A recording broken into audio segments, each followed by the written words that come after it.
just come and take what they want.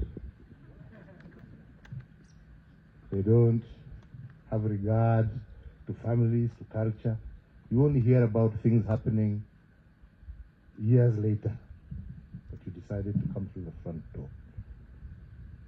That is a sign of a boy well brought up, and we congratulate you. We congratulate you. And Stephen, I can assure you, you have no need to worry.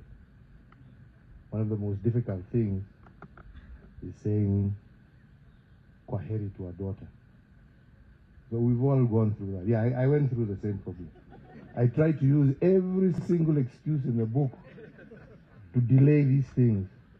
Unajua kuna COVID sasa, hii kitu wacha tugojee kidogo tuone.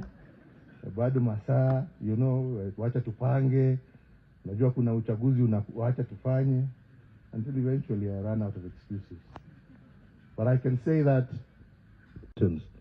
only later to realize it was only a molehill. So God bless you. God guide you in your life. God keep you.